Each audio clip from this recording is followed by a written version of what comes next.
నిరంతరం దుఃఖాలను కలిగించే దీని సుఖాలు క్షణికము.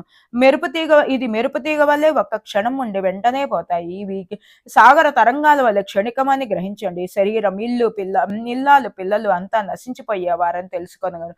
తల్లిదండ్రులు స్వయంగా భుజంపై మోసుకొని పోయినా మనం వెళ్ళవలసిన వారమేనని గ్రహించరు.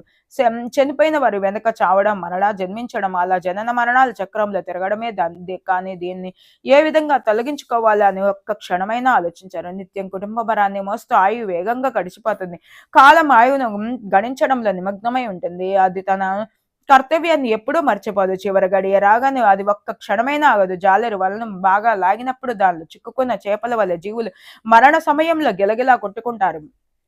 మహాభాగ్యం వలన ఎంతో పుణ్య సంచయంతో ప్రాప్తించిన ఈ మానవ శరీరాన్ని ప్రతి గడియ సద్వినియోగం చేసుకోండి. ఈ మానవ శరీరం భగీరథ ప్రయత్నం చేసినా లభించదు. కేవలం అదృష్టవశాత్తు అనుకోకుండా చేదిక్కిన అవకాశాన్ని మట్టిలో కలిపి వ్యర్థం చేసుకోకండి.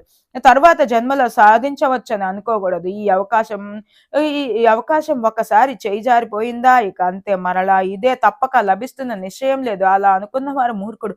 కొందరు పాపులు వారి కర్మానుసారం సుఖబీజాలలో కలిసి యోని ద్వారా జన్మించే శరీరాలు పొందుతారు. అంతకంటే అధములు జంగమ వర్గాల్లో జన్మిస్తారు. మరలా తమ కర్మానుసారం స్థావరులే జన్మిస్తారు. వారి కర్మానుష్ఠానం జ్ఞానాన్ని బట్టి వారి శరీర గ్రహణం అని శృతి ప్రమాణం. యథా ప్రజ్ఞాంసి సంభవ, అది శృతిమాత అత్యంత కరుణతో వంచింది. వారి జ్ఞానాన్ని బట్టి జననం కూడా ఉంటుంది. పరమేశ్వరుని ఇలా అంతుపట్టింది. దాన్ని సంపూర్ణంగా తెలుసుకోవడం అశక్యం. ఎవరైనా అంశ మాత్రమైనా ఇది అవగాహన అయితే ఈ మానవ శరీరం ధన్యం. పరమ భాగ్యం వల్ల నరజన్మ లభిస్తుంది. మహాపుణ్యం కారణంగా బ్రాహ్మణ వర్ణంలో జన్మించడం, పరమేశ్వరుని అనుగ్రహం వల్ల సాయి